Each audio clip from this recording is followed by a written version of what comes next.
Welcome to episode 197 of the weekly Shared Security Show. And joining me this week is a man who takes the scare out of security awareness training, co-host Scott Wright.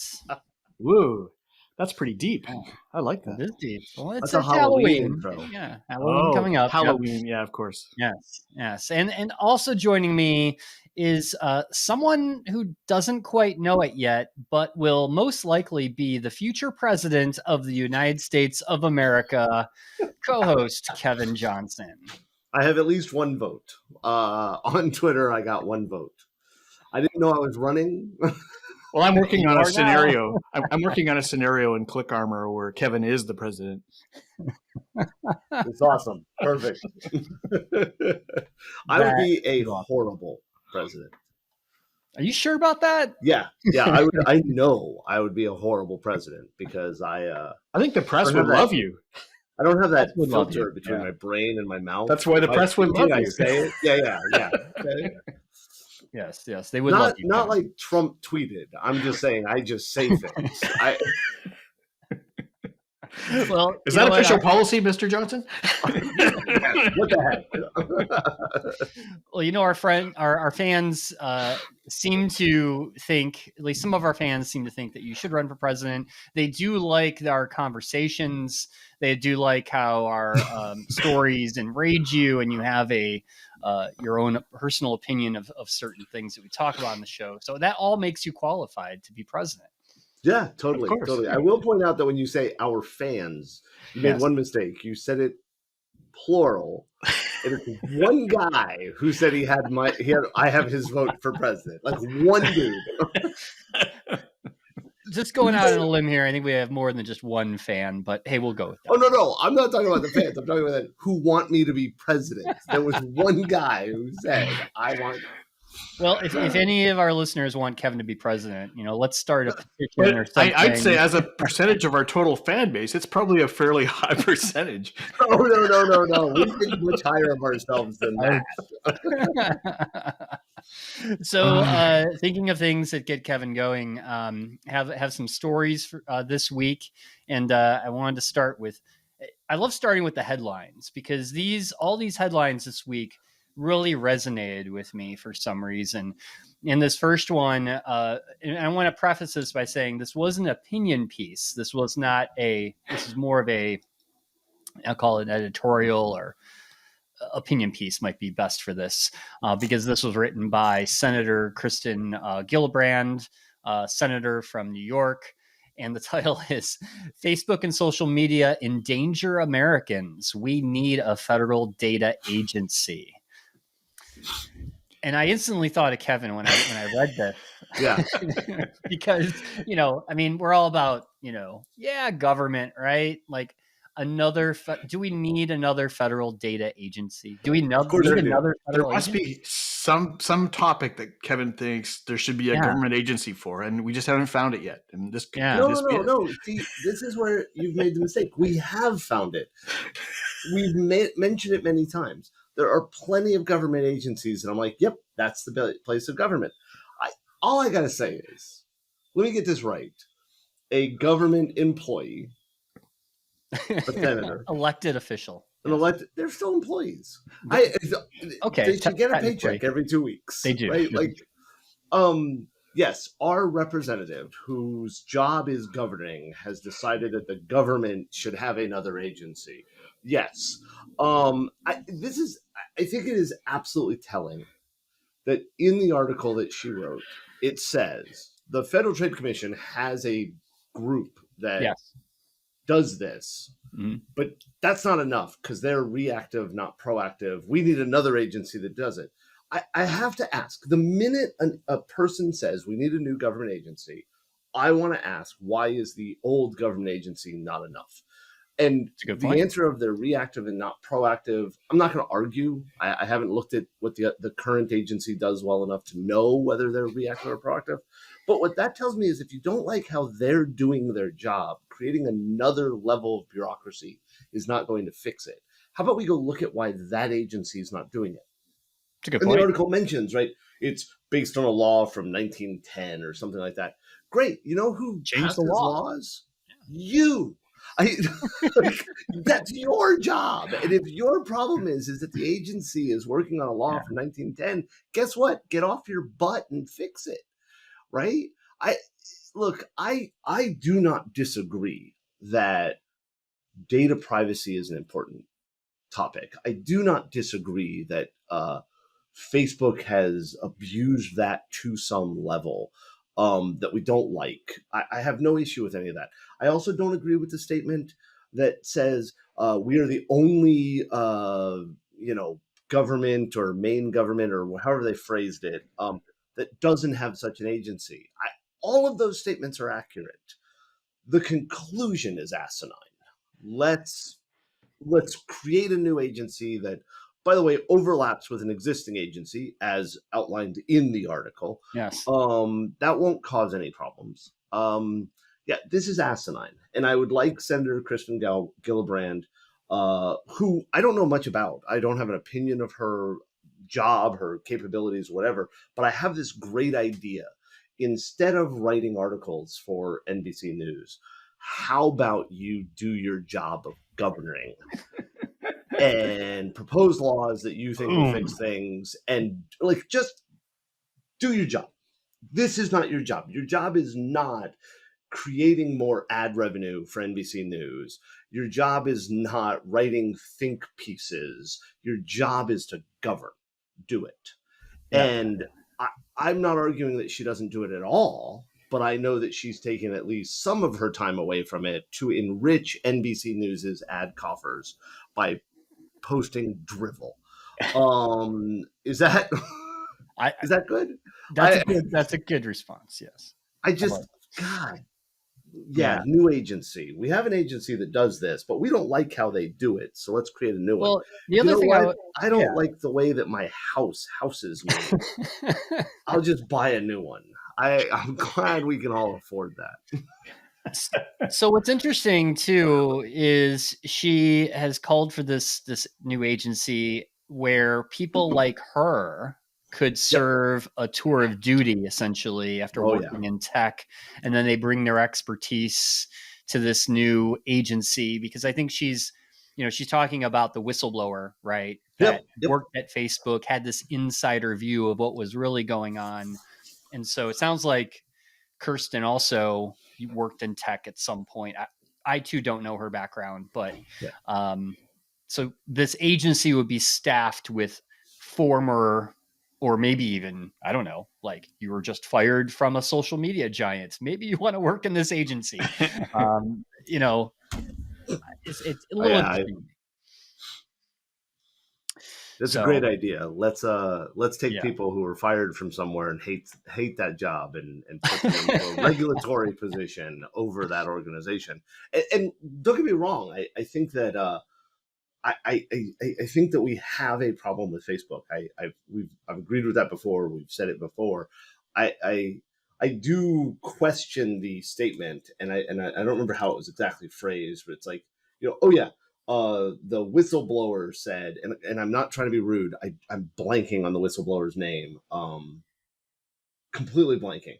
Right now, the only people in the world who are trained to understand what's happening inside of Facebook are people who grew up inside of Facebook or Pinterest or another social media company. And I would disagree vehemently with that statement. I want right off the bat, there's 3 people on this podcast who have been discussing what's happening inside of Facebook for years without having worked for Facebook. Discussing it and having real knowledge of what it actually does or how to control it is a different thing, right? But I disagree with that. I think we do have real knowledge on what it does, right? I don't think very many people do. I didn't say very many people do. I specifically said there's 3 people on this podcast who have quite a bit of information about how Facebook does things. And while, yes, I agree with you, we do not have intricate knowledge of the processes and policies inside Facebook. I would argue I don't want any government agency that is focused on a single company's policies and procedures. That is a very quick way to abuse. Yeah, I don't disagree with that, but I think it's a different kind. There's two parts of this argument. One is, should there be another agency, or should there be some oversight of some kind from the government, whether it's a different agency or not, right? And when you look at, I use the example sort of flippantly, comparing it to cigarettes, 30, 40 years ago, did the government have an obligation to step in and say, this is, an addiction that people really have trouble controlling themselves? Sounds kind of familiar. What can or should the government do to try and help guide this industry? Do you mean the government that had the tobacco executives come in and testify, had proof they lied under oath repeatedly, and then did nothing to punish the people who lied under oath? Yeah, great. Let's have that government. Sure. No, I'm not saying that. I'm saying no, but that is what you're saying. You said with cigarettes, people are addicted. The tobacco executives lied. There's a problem, and should the government do something? My answer is yes. That is something the government should do. We have laws against fraud. We have laws against harming people. We have laws against lying under oath. The issue I have is those laws already exist.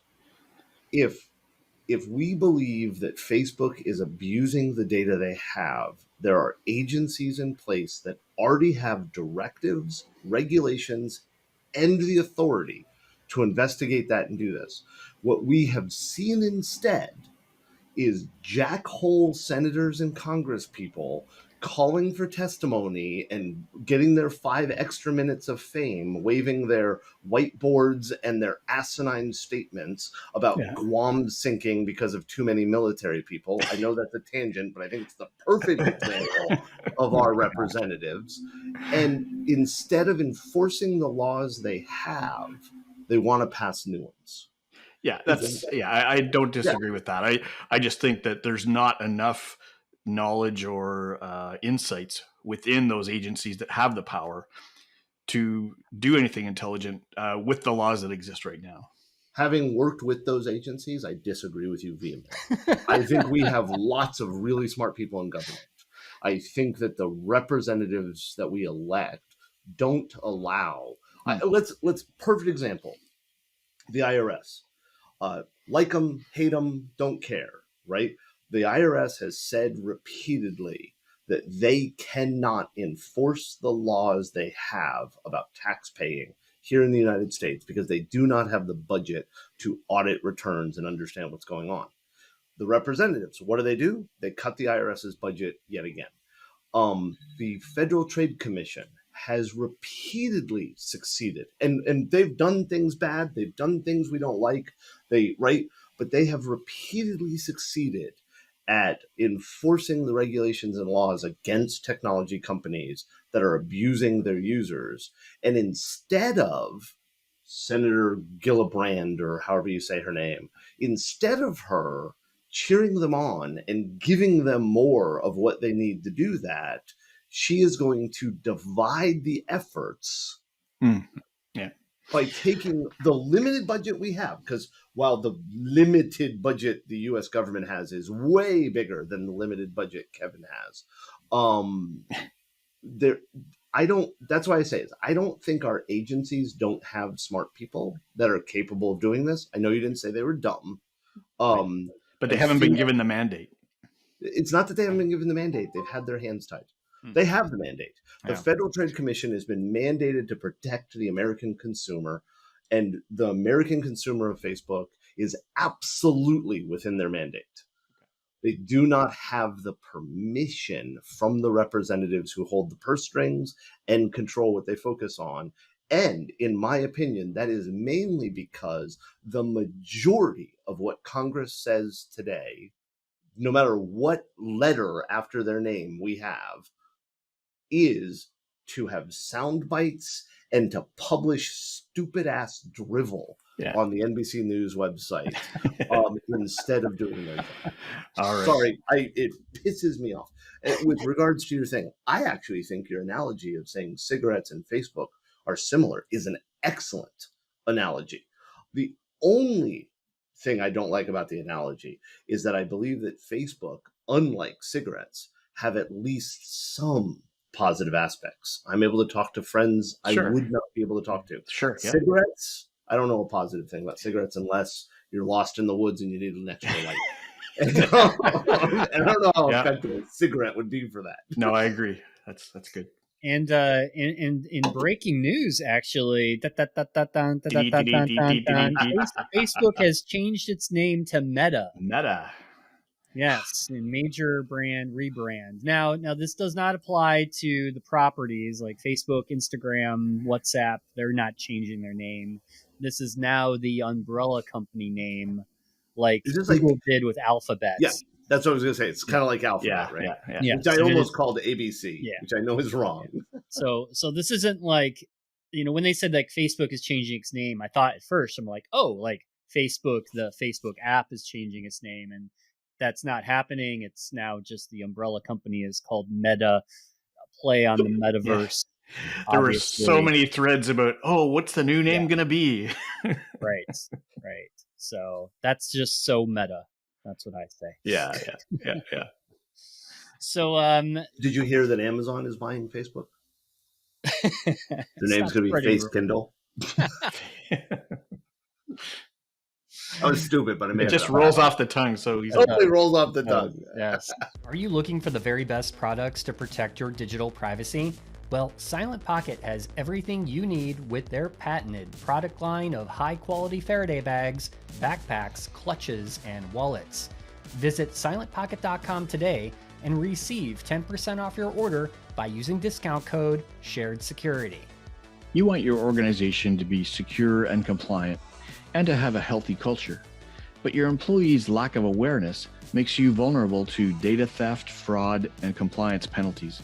It's frustrating that the boring, static training content that's being used today has failed to improve employees' ability to defend against cyber attacks. At ClickArmor, we know that without using gamification, it's extremely hard to get staff to understand how to avoid threats. Our gamified simulations and challenges have provided a 50% average improvement in thousands of employees' ability to spot phishing threats. Go to clickarmor.ca/sharedsecurity to get your free gamified phishing assessment for up to 500 employees. You'll see quickly how gamified simulations can help your team be more resilient and compliant and help avoid costly ransomware and fraud incidents.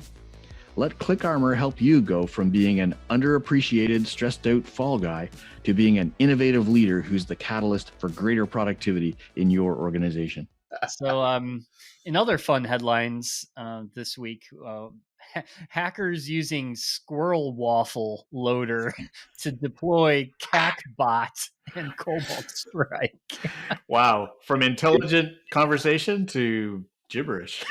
Let's be clear, if you don't believe that drug use is rampant in the hacker community, Squirrelwaffle's name alone should tell you. Oh, I thought that was generated automatically by an NSA algorithm.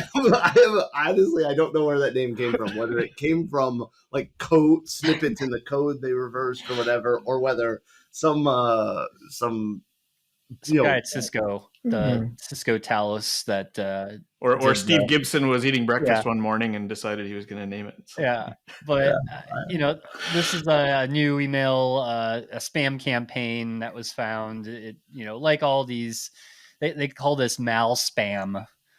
Yep. I don't know why we have to combine the two words together, malware and spam, but I guess you're wondering about Malspam when they have Squirrelwaffle in the name. Malspam is just way too far. How did you combine squirrel and waffle together? I guess there's a story behind that too, I guess. But so I brought this up as just again another similar type of spam campaigns sending laced Microsoft Office documents like we've talked about in the past, but I'm a little more fascinated about the name Squirrelwaffle. I do like I think it's interesting, I guess is what I should say. I think it's an interesting point where they talk about the anti-bot scripts where they're actually blocking IP addresses of known anti-malware sites, the research sites, whatever, the analysis sites. That I thought was interesting. I also am always curious how the Cobalt Strike people feel when they're, hey, are we being mentioned on websites? Are we being mentioned in the news? Yes, you are, but not well. Well, to be fair, too, Sliver, which is Bishop Fox open source project, which is used for red team engagements, it's very similar to Cobalt Strike. but That better, was right? much better, way better. But way that's better. that's been used by nation states and other attackers as well, just like other tools that are open source that the community uses. Attackers can leverage the same thing. So, but did you guys do the same thing I've recommended for a while? Is just to call one of your consultants nation state. That way you can say nation state. I know exactly which consultant I will call nation state. But, I've nicknamed at least 3 of my consultants nation state. Yes. Are you using nation state techniques? Yeah. Yeah. I mean, do you remember back at ShmooCon, we found out after our talk with Robin Wood that Robin's code that we talked about at ShmooCon for command and control over Twitter was being used by. And to be very clear to the people listening, we're not saying, "Oh yes, our code's being used by the bad guys. We're awesome." We're just this is one of it's the double-sided sword of releasing tools, right? That's right. I can release a tool that helps the blue team, that helps the red team, and helps the bad guys, right? And It's probably worth, though, taking a few seconds or a minute to explain again to people, why we have that sort of transparency. Why is it good to divulge vulnerabilities that could help the bad guys, right?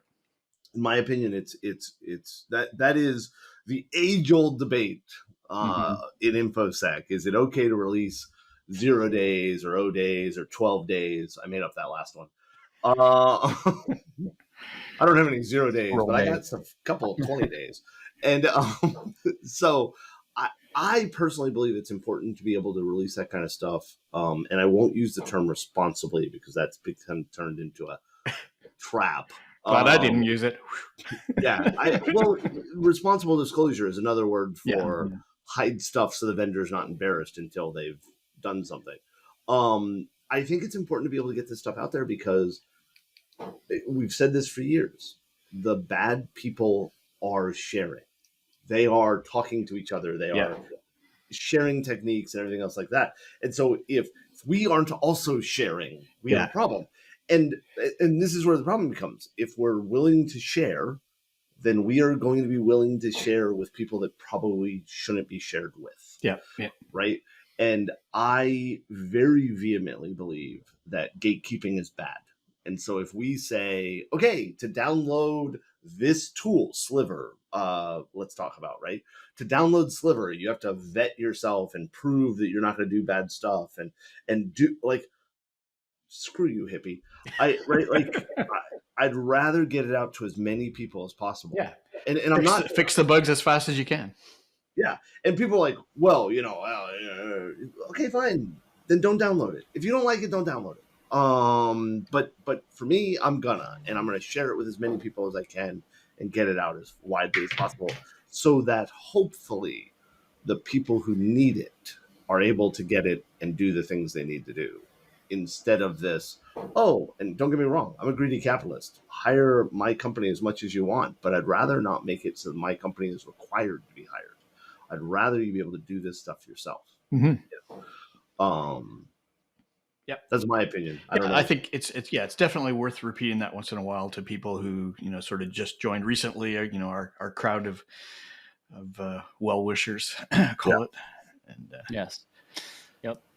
So so this last story I thought was very we have Halloween coming up this weekend, and honestly this story really made me sad actually. I'm a little disappointed. And the title here is Sticky Business. Ransomware hits U.S. Candymaker ahead of Halloween. I'm like, is nothing sacred anymore? Like, I want to point out, I feel it necessary to point out that when we discussed the article about the hospital being hit with ransomware, Tom didn't say, this makes me sad. Yeah. But you screw with Lemonhead. People actually died. Like, nerds. Man, nerds. You messed with my sweet tarts, man. Yeah. Oh I'm- man, don't mess with Reese's blazing Pieces. mad. I like if anybody messes with Reese's peanut butter cups, I'm coming after you. And Actually, Yeah. like I love like all the candies. So Ferrara, that's the company that they make like sweet tarts, Laffy Taffy, Red Hots, Lemon Heads, all the popular stuff, right, for Halloween. I would say if a ransomware operator takes out gummy bears, Haribo, like you're out. I'm like, that's like fighting words right there. Yeah. Okay. Okay. I feel like this is That's my devolved advice. into Gummy bear. what candy do we believe is most important to protect? And then for me, Butterfinger. Okay. I All right. Ooh, What about that's you, Scott? a What tough about one. you? Yeah. yeah, Butterfingers are good. Scott, what's your Oh, Mr. Big, I don't know if you have them down in the States. I was going to Is say, that a what's Mr. Canadian Big? thing? Like, what the hell is that? Oh, it must be a Canadian thing. Well, too Yeah. bad for you guys. I'll send you some. What's in it? Yeah, It's kind of it's somewhat like an O. Henry, but much better. Huh. yeah. Considering the fact that O. Henrys suck. Like, if you want to do ransomware, go after O. Henry. That one's fine. Go after her or something. But you've taken it too far when you've hit the sweet tarts. Man. Stay away from Mr. Big, man. That's right. It's a Cadbury. I just did a Google search for Cadbury, Mr. okay. Big. I had to look this one up. It's the largest size chocolate bar produced by Cadbury in Canada. Now, this is according to Wikipedia. Okay. Okay, so that means anybody could have edited it at any time.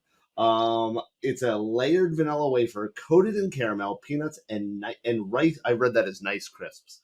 Nice Rice crisps. Yeah. and covered in chocolate. It does not say if it's milk chocolate or dark chocolate. It's or- milk chocolate. Yeah. It's milk chocolate. Yeah, Okay. yeah. By the way, it is also available in Hungary, Poland, and some areas of the United States. Too bad for you not guys. all, though. Yeah.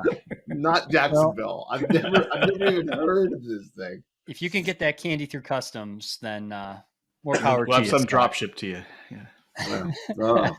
Nice. Well, with that, Well, have a great Halloween, folks. And yeah. Well, it will be past Halloween because this That's- episode will be released on. hope you had a good one. But I hope you had we all hope you had a nice, fun, and scary Halloween. So And don't forget to check all of your candy for the random drugs and guns and razor blades the police are telling you are going to exist. I found a gun in my Mr. Big. There's a gun in here. What? To be very clear, if my kids go out and trick or treat and they find a Glock in the bag, I'm cool with that. Okay, done. Bonus for Dad. Exactly. All right, right. everyone. Well, till next time, thanks for listening, and we'll talk to you all next week. That's all for this week's show. Be sure to follow the Shared Security Show on Twitter and Instagram for the latest news and show updates. If you like this episode, please hit that like and subscribe button, and please subscribe to us on your favorite podcast listening app.